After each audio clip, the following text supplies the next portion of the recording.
The strengths and limits of Pierre Poilievre's common sense.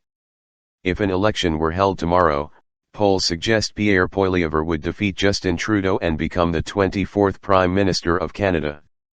And if an election were to happen tomorrow, the Conservative leader says the choice would be quite straightforward. Canadians will have only two options, Poilievre told the Conservative Party convention in Quebec City last night. A common-sense Conservative government that frees hard-working people to earn powerful paychecks that buy affordable food, gas, and homes in safe neighborhoods. Or a reckless coalition of Trudeau and the NDP that punishes your work, taxes your money, taxes your food, doubles your housing bill and unleashes crime and chaos in your neighborhood. The explanation why Poilievre and the Conservatives have recently come to lead the Liberals in public surveys by substantial margins is probably at least as simple. For one thing, Poilievre is not Trudeau. If Canadians are unhappy with the current state of things or merely tired of Trudeau's administration, Poilievre is offering not just an alternative, but something very different.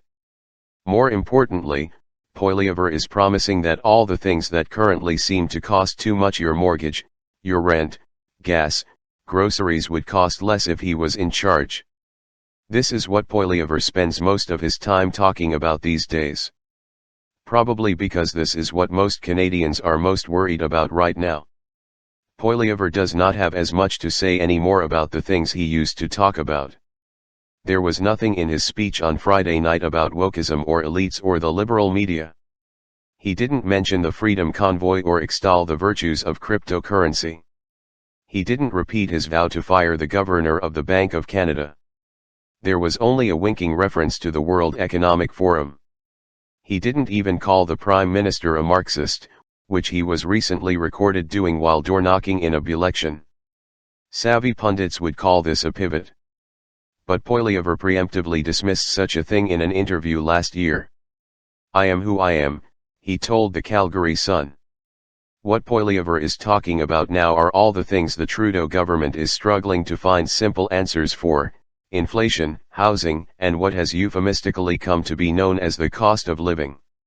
And what Poilievre is emphasizing now is common sense. He is hardly the first politician to claim it, that vaguely egalitarian and inherently populist notion that flatters its purveyors and supporters while implicitly disqualifying its opponents and critics. Who would dare disagree with something as sensible and universal as common sense? Surely only some out-of-touch snob would attempt to quibble or dismiss something so obvious and true.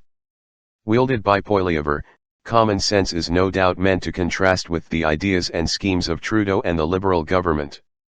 And there was, in Poilievre's remarks, an explicit promise to get back to the way things were before the Liberals came to office in 2015, as if the last 8 years had been some kind of historical aberration. Easier said than done. But what common sense would mean in practice, that is, if Poilievre were to form government, is still largely left to the imagination. "My common sense plan cuts waste and caps spending to bring down inflationary deficits and interest rates," he said on Friday night. "My common sense plan is to have a new funding formula that links the number of federal dollars cities get for infrastructure to the number of houses they allow to be completed." Such things might be altogether easier said than done, and not free of consequences that some Canadians might not enjoy or appreciate. The Liberals are already linking some federal funding to the construction of new houses. At the very least, it is not yet possible to know how Poilievre's promises of tax and spending cuts would add up. But it is impossible to question the validity of the anxious and frustrated Canadians that Poilievre says he encountered, individuals who are dealing with the very real consequences of inflation and a dysfunctional housing market. In the face of such stories, it is hard, and perhaps even foolish, to argue the finer points of global inflation trends. And it is not hard to see the appeal of the idyllic, 1950s tinged portrait of an imagined future that Poilievre painted at the end of his speech, one of shopkeepers sweeping storefronts, kids playing street hockey, and young couples sitting on front porch swings basking in the comfort of cold drinks and financial security. But in the summer of 2023 that pleasant scene could be interrupted by wildfires or blankets of smoke. That couple might not have been on the porch because it was hard to breathe outside. or because they were forced to flee their home, or because their house burned down. Such problems went unmentioned on Friday night.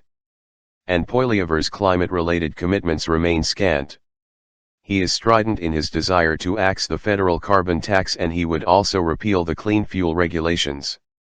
Otherwise, he says he would focus on clean energy and technologies. Technology, not taxes, is Poilievre's slogan. After this summer, the common sense of having a plan to meet Canada's greenhouse gas emissions targets is all the more apparent. But for now it is enough to not be Trudeau and to promise to make life a little bit easier. Subscribe our YouTube channel and click our bell icon for new videos.